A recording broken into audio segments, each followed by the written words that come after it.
Picture this. It's late evening, and you know exactly what needs to be done. The report is waiting, the emails are piling up, or that project you've been postponing for weeks is staring at you from your desk. You tell yourself, just 5 minutes of scrolling first. Just one video, just one quick check, and before you realize it, an hour is gone. The work hasn't moved forward, but the guilt has doubled. You feel tired, frustrated, and strangely ashamed of yourself. If this sounds familiar, you are not alone. Studies show that nearly 1 in 5 adults in America are what psychologists call chronic procrastinators. Almost 88% of employees admit they waste at least an hour every day delaying tasks they know they should be doing. That's not laziness, it's a silent epidemic of delay, eating away at focus, opportunity, and peace of mind. And here's a truth that might sting a little. Men tend to procrastinate slightly more than women. For many, procrastination becomes the unseen wall that blocks not only productivity, but growth, confidence, even financial freedom. But what if procrastination wasn't just a bad habit? What if it's actually a matter of philosophy of failure, not of time management, but of perspective? Because that's exactly how the ancient Stoics saw it. They understood that every moment wasted is a theft from yourself. That discipline is not a punishment, but the foundation of freedom. In the next 40 minutes, we'll explore 5 Stoic questions that can transform the way you see procrastination. These questions will dig deeper than quick productivity hacks. They will challenge how you think about time, about control, about your duty, and about your own fate. And at the end, I'll guide you through a 30-day Stoic Discipline Plan, a practical roadmap to help you break the cycle of delay and build habits of action. So if you've ever looked at your to-do list with dread, if you've ever delayed something important until the anxiety grew unbearable, if you've ever asked yourself, why can't I just do it? Then stay with me, because this isn't about beating yourself up. It's about reclaiming your time, your focus, and your life with the same principles that guided Marcus Aurelius, Seneca, and Epictetus through challenges far greater than ours. Let's begin the journey from procrastination to discipline, not with shame, but with wisdom. Procrastination has always existed. Even the Stoics, 2,000 years ago, warned against wasting time. But in our modern world, the scale is different. Today, procrastination is not just a personal struggle, it is a widespread social issue, shaping careers, families, and entire economies. Let's start with the numbers. Psychologists estimate that nearly 1 in 5 adults is a chronic procrastinator. That means millions of people consistently delay the very actions that would improve their lives. In the workplace, surveys reveal that around 88% of employees admit to wasting at least 1 hour every single day avoiding important tasks. Some studies even suggest the average worker loses 2 hours daily, not because they're incapable, but because they surrender to delay. Imagine the scale of this loss. Entire companies slowed down, projects pushed back, productivity cut in half. Multiply that across industries, and procrastination becomes more than a bad habit. It becomes a hidden drag on society itself, and it's not just about lost time. The costs are deeply personal. Chronic procrastination fuels stress, guilt, and anxiety. People who delay often know exactly what needs to be done. They carry the burden of awareness, but not the relief of completion. Every unfinished task weighs on the mind like an unpaid debt. The result, restless sleep, lowered self-esteem, and the constant feeling of falling behind. Research also shows subtle but important differences across gender. Men, on average, procrastinate slightly more than women. The reasons vary: cultural expectations, differences in coping strategies, but the result is similar: wasted potential. And here's the irony. If women procrastinated at the same level as men, studies suggest millions more would be absent from the workforce. That gives you a sense of how much time procrastination silently steals. But why do we procrastinate in the first place? It's not because people are lazy. In fact, many procrastinators are hardworking, intelligent, and ambitious. The problem lies elsewhere, in the way we manage emotions. When faced with a task that feels overwhelming, boring, or likely to expose us to failure, our instinct is to retreat. We trade long-term benefit for short-term relief. The task is still there, looming larger, but for a moment we escape the discomfort. Psychologists call this mood repair. The Stoics would simply call it a mistake of judgment. Think of a man who has to prepare an important presentation. He sits down, opens his laptop, and suddenly feels the knot in his stomach. Fear of not being good enough. Worry about being judged. To avoid this discomfort, he checks the news, then his messages, then social media. An hour later, the presentation isn't touched. But the fear has grown. The more he delays, the heavier the burden becomes. He knows this. He feels the guilt. Yet he repeats the cycle the next day. This is the social crisis of procrastination. Millions of people trapped in cycles that rob them of confidence and opportunities. Entire days vanish to avoidance. Promotions are lost, relationships strained, health neglected. And because procrastination hides behind excuses, I'll start tomorrow. I work better under pressure. I'm too tired now. It rarely gets treated as seriously as it should. But the Stoics saw through these excuses long ago. Seneca wrote, "It is not that we have a short time to live, but that we waste a lot of it." That line, written 2,000 years ago, could be the perfect diagnosis of our age. We don't lack time, we squander it. And unlike money, time cannot be earned back. Each hour delayed is an hour lost forever. Consider how this plays out in midlife, the stage where many of you listening now may find yourselves. Responsibilities pile up. Career, family, health, personal goals. Yet procrastination can quietly sabotage them all. The business idea stays in the notebook. The book remains unwritten. The health check gets postponed. The conversation that could save a marriage is avoided. It's not dramatic failure, it's slow erosion. And that erosion leaves people wondering, years later, why their lives feel smaller than they once dreamed. That's why procrastination is not just an individual weakness, it's a cultural epidemic. It spreads silently, draining energy and purpose from millions. And unless we confront it with a deeper framework, not just hacks and tricks, but philosophy, we remain vulnerable. This is where Stoicism steps in. The Stoics understood discipline not as punishment, but as liberation. They knew that freedom is not doing what you feel like, but doing what you ought to. They taught that delaying the duties of today is injustice to yourself, to others, and to life itself.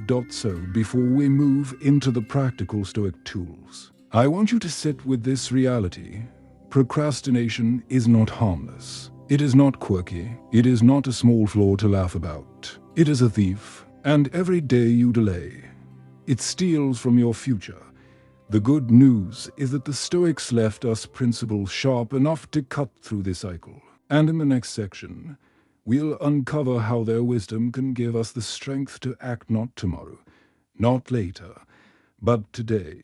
If procrastination is the disease of our age, then Stoicism provides the medicine. But before we jump into practical steps, we need to understand the philosophical foundations that make these steps powerful. The Stoics did not write about email, deadlines, or smartphones. Yet their principles cut straight into the heart of procrastination, because procrastination is not about technology, it's about the mind. The first foundation is the dichotomy of control. Epictetus taught that some things are in our power, and some things are not. Our judgments, choices, and actions lie within our control. The outcome, the opinions of others, the ultimate success or failure, those lie outside it. Procrastination thrives when we confuse the two. We avoid tasks because we fear the outcome, fear judgment, fear failure. But the Stoic response is simple. Focus only on the part that is yours. You don't control whether the report is perfect, but you do control whether you sit down and write the first paragraph. Discipline begins when you separate what is truly yours from what is not. The second foundation is the Stoic view of discipline as freedom. To the modern ear, discipline sounds like restriction. To the Stoics, it was the very opposite. A man ruled by impulse, by fear, desire, or distraction is not free.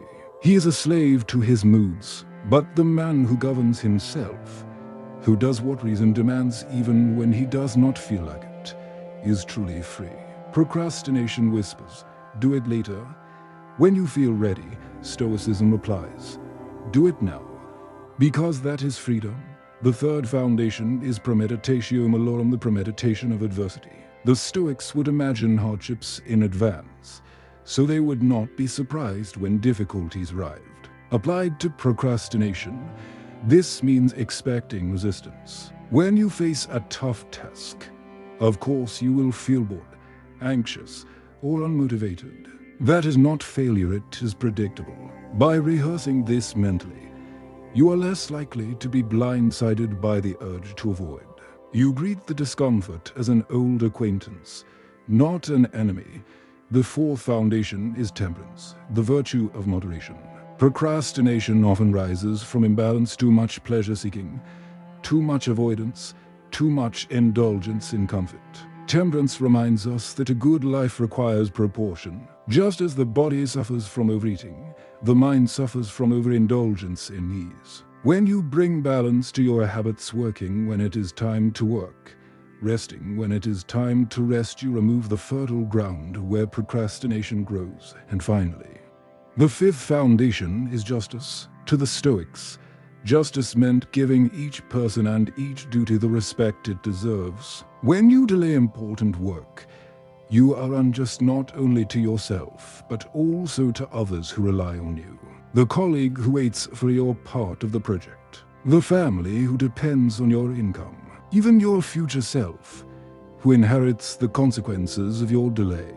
Justice means recognizing that procrastination is not a private flaw, it is a failure of duty. And discipline is the act of honoring that duty. These five foundations form the backbone of Stoic action against procrastination. They shift the focus from fleeting feelings to enduring principles. You don't wait for a motivation, you act because duty calls. You don't obsess over the outcome, you commit to the process. You don't fear resistance, you expect it and endure it. And you don't see discipline as a burden, you see it as the key to freedom.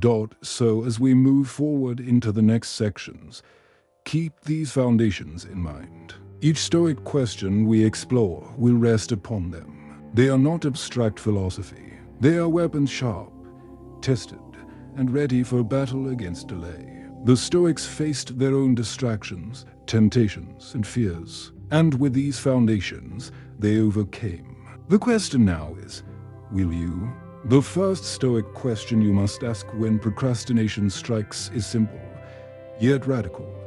What lies in my control today? Epictetus built his entire philosophy on this division between what is up to us and what is not. The things within our power are few, our judgments, our decisions, our actions in the present moment. Everything else, success, reputation, the reactions of others, rests outside our control. And here is where procrastination thrives. It feeds on fear of what is beyond our control. Think of the last time you delayed an important task. Why did you postpone? Often it is not because the task itself was impossible, but because of what it represented. You feared it might expose your weakness. You feared it would be boring, or that it might fail to impress. In other words, you were focused on outcomes, things you could not control. The Stoic response is to cut through this fog, stop obsessing over the future, and return to the present action. Marcus Aurelius wrote, "Do not let the future disturb you. You will meet it, if you have to, with the same weapons of reason which arm you today. When procrastination tempts you to delay until the right mood or the perfect moment, this is what he meant. The only weapon you ever have is your present reason and your present choice. Picture a man tasked with writing a critical report. He spends hours circling it, convincing himself he must be in the zone to begin. But the truth is, he does not control the zone. He does not control inspiration. He controls only whether he types the first sentence. That one act choosing to start is within his control today. And once begun, momentum builds. This is why so many Stoic practices focus on the smallest unit of action. Seneca advised, begin at once to live, and count each separate day as a separate life. Notice the urgency. Not tomorrow, not later, but now. Begin.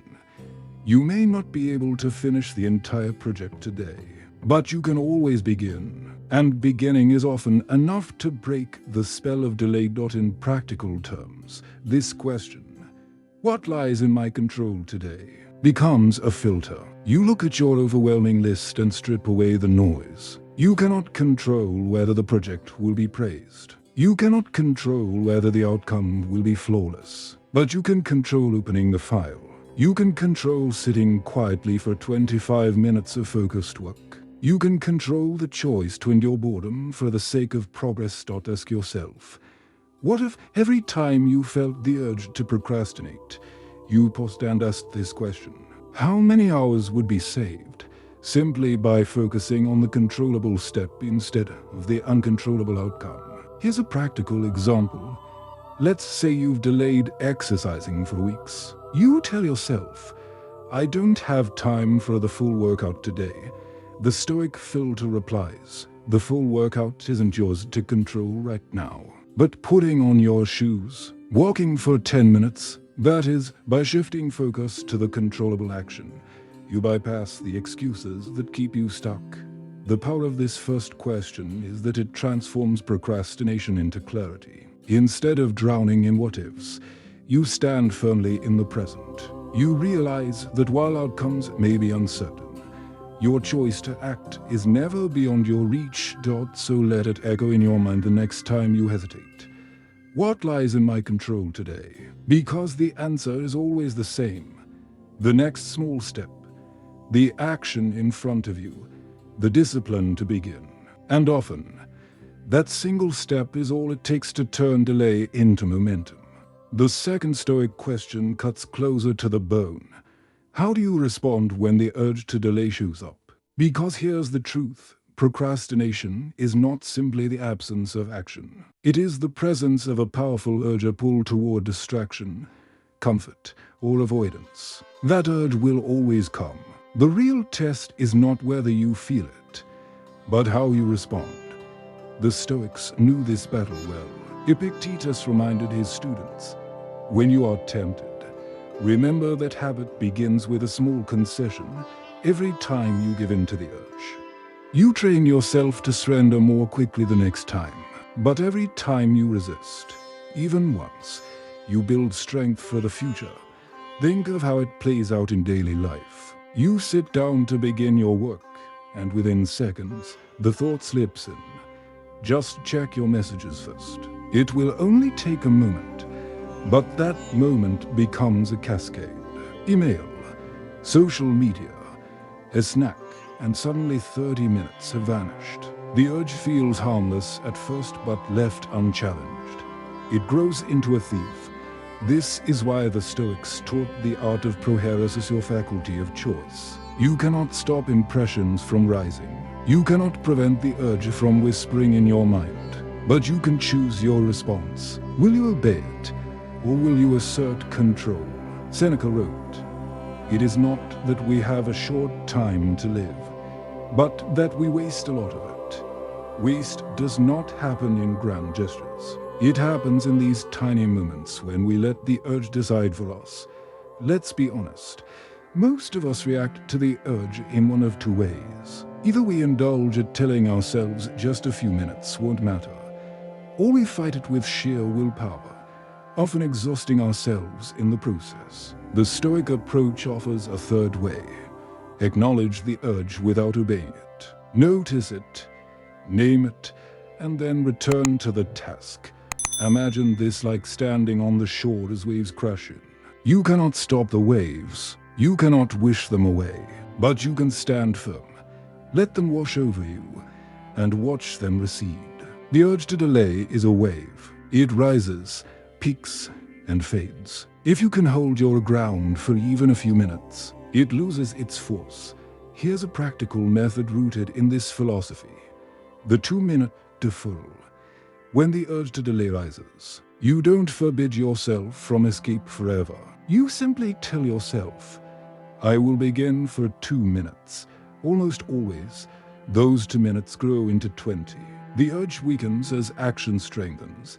Consider Marcus Aurelius, who wrote about his own struggle to get out of bed in the morning. He reminded himself, you were born to work as a human being. While I hear, was this what you were made for? He felt the same urge we feel to stay comfortable, to avoid the difficult start. But he chose response over indulgence. Ask yourself, how do you usually respond when the urge appears? Do you follow it blindly? Or do you pause long enough to recognize its trick?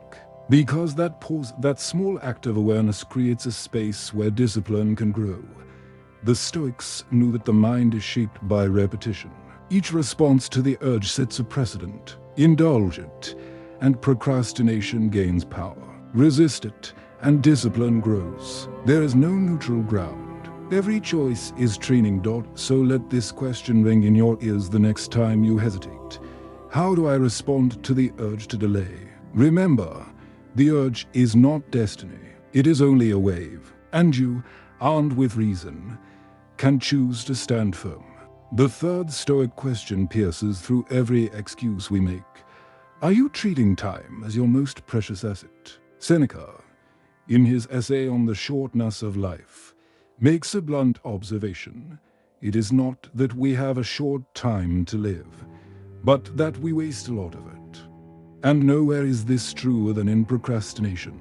Each delayed task, each avoided responsibility, is not just lost progress, it is lost life. Time is the one currency you can never earn back. Think about how fiercely we protect money. If someone stole $100 from your wallet, you would be outraged. You would lock your doors, guard your bank account, demand justice. But when procrastination steals an hour, 60 minutes of your irreplaceable life, we shrug. We call it taking a break or needing inspiration. Yet the theft is far greater. You can always make more money. You cannot make more time. This perspective reframes procrastination.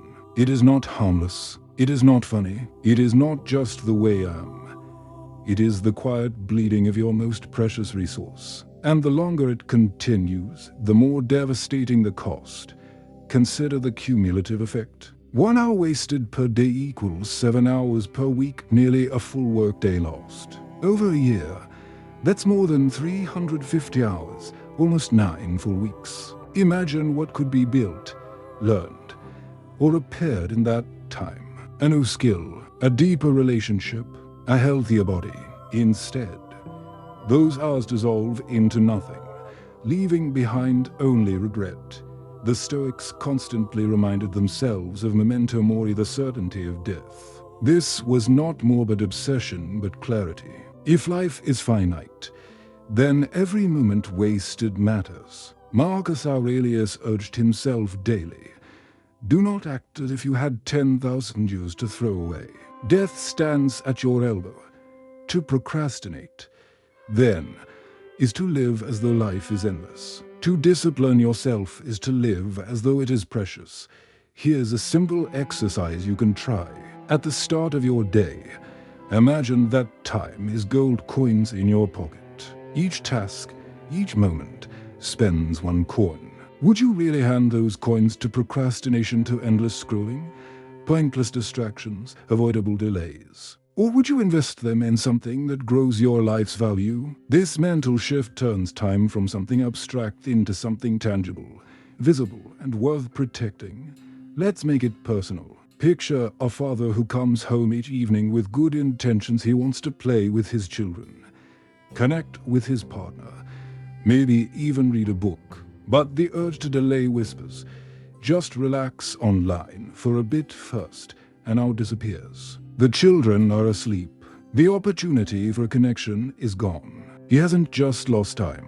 He has lost moments he will never get back. Justice and duty suffer when time is wasted. So ask yourself honestly, if time is truly your most precious asset, how are you spending it? Are you investing it wisely, like a stoic banker of the soul, or letting it leak away in countless unguarded moments? Procrastination dies the moment you begin to see time for what it is: priceless, fragile, irreplaceable. And every disciplined action, every time you resist delay, is not just productivity. It is wealth, it is dignity, it is choosing to spend your life rather than squander it. So let this third Stoic question echo the next time you hesitate. Am I treating this hour as my most precious asset? Because the answer to that question may determine not just your productivity, but the very quality of your life. The fourth Stoic question is uncomfortable, but essential. Are you fulfilling your duties with justice? When we think of procrastination, we often frame it as a personal flaw: my goals, my time, my productivity. But the Stoics saw every action, or an action, as linked to duty. Marcus Aurelius reminded himself that he was born to serve the common good. Justice, for him, was not about courts or laws. It was about giving each person and each responsibility its due. So ask yourself, when you procrastinate, who else pays the price? Consider the workplace. You delay finishing a report, deadline slip. Your colleagues must pick up the slack, staying late to cover for you. Procrastination, in this light, is not private, it is unfair. It places your avoidance on the shoulders of others. Seneca warned, "No man is more unhappy than he who never faces adversity, for he is not permitted to prove himself." When we delay, we rob others of our best contribution, and we rob ourselves of the chance to prove our worth. The same holds true at home. A father who procrastinates on fixing the small things, the leaky faucet, the broken cabinet, teaches his children that neglect is acceptable. A husband who delays difficult conversations allows problems to fester, creating tension that could have been resolved with honesty. Justice in the Stoic sense means fairness to those who depend on you. Procrastination is injustice disguised as comfort. And what about your duty to yourself? Each time you delay what matters, you cheat your future self. You push the burden forward, forcing tomorrow's version of you to pay for today's avoidance. This is the cruel irony. Procrastination feels like a gift to your present self, but it is theft from your future self. Marcus Aurelius wrote, "Do not act as if you were going to live 10,000 years. Death hangs over you while you live, while it is in your power. Be good." To procrastinate is to forget this urgency. To act with justice is to remember it. Life is short, and your duties are not optional.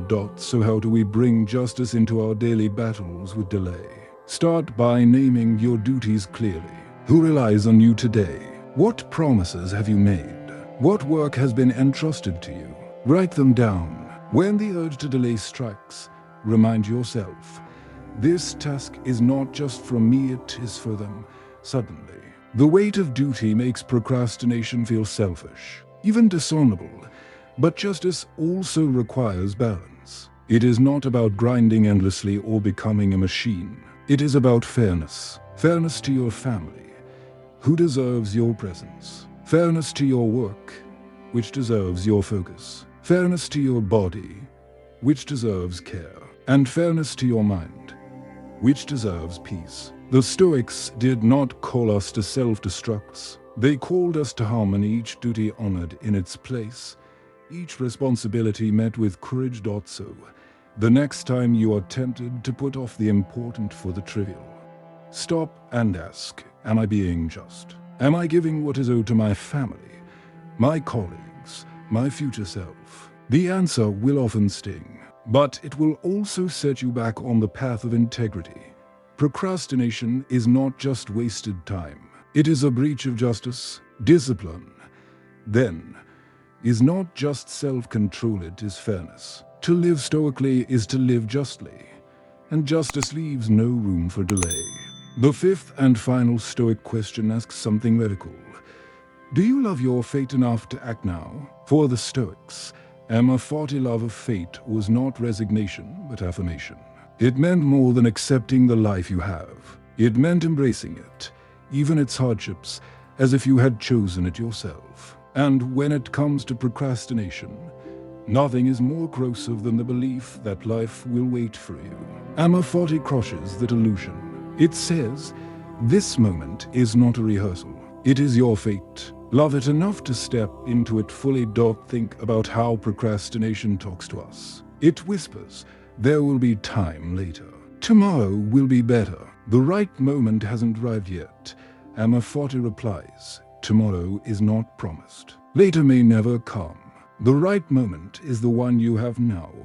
Marcus Aurelius lived under constant pressure, wars, plagues, betrayals, and yet he reminded himself, do not act as if you were going to live 10,000 years. Death hangs over you while you live. While it is in your power, be good.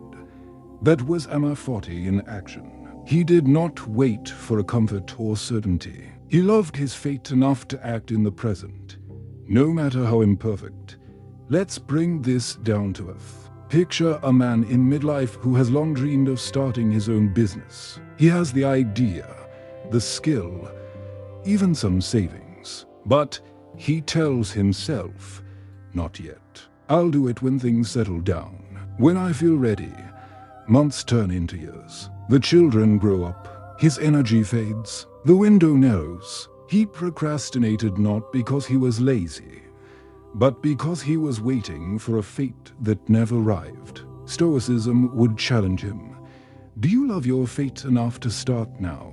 Or think of the smaller tasks: writing a book, improving health, repairing a relationship. These two are often delayed with the excuse of timing. But Amor Fati shatters the excuse. It reframes difficulty as destiny. That tough project, it is not a curse, it is part of the fate you were made to meet. That awkward conversation, it is not an obstacle, it is an opportunity placed in your path for growth. To love your fate is to see every task, even the ones you dread, as an essential piece of your story. Here's a practice you can try. The next time you catch yourself procrastinating, pause and say, this moment is my fate. I love it enough to act now. It sounds simple, but it transforms perspective. Suddenly the task is no longer an enemy. It is a gift and arena for discipline, a chance to prove yourself. By framing the action as fate, you strip away the illusion of choice. There is no later, there is only now.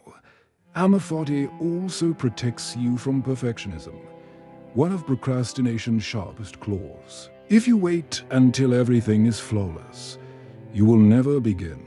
But if you love your fate, you embrace imperfection as part of the journey. Seneca advised, begin at once to live, and count each separate day as a separate life. Each action, no matter how small or flawed, becomes a declaration of love for the life you've been given. Ask yourself, what if every delay you've indulged was not just lost time, but a rejection of your fate? How different would your choices be if you saw every task, every duty, every challenge as hand-delivered to you by destiny itself? Would you really choose to say no to it? To procrastinate is to postpone life. To practice Amor Fati is to live it fully, here and now. And this is the ultimate Stoic cure for delay. Not hacks, not tricks, but love. Love your fate enough to act. Love it enough to stop waiting. Love it enough to embrace the work in front of you as the work you were meant to do. So let this question echo as we close this series of Stoic reflections. Do I love my fate enough to act now? Because until you answer yes, procrastination will always have the last word. But the moment you say yes, even once you begin to live as the Stoics lived, awake, disciplined, and free. Philosophy without practice is like medicine left on the shelf. It may have the power to heal, but it heals no one. The Stoics were never content with lofty words. They demanded daily application. And if procrastination is your struggle, then what you need is not more theory, but training. Think of the next 30 days as a workshop for your mind, where each week adds a layer of discipline until delay loses its grip. The first week is about awareness. You cannot defeat what you cannot see. So for 7 days, keep a simple journal. Each evening, write down one moment when you procrastinated. What task were you avoiding? What excuse did you tell yourself? What emotion drove you? Fear, boredom, fatigue. At first this may feel uncomfortable, even discouraging. But this discomfort is clarity. By the end of the week, you will begin to see patterns. You will realize that procrastination is not random. It shows up at predictable times, in predictable ways. Awareness alone weakens its hold. The second week is about premeditation and small victories. Each morning, before your day begins, imagine the obstacles that will tempt you to delay. You will feel tired, distracted, and motivated.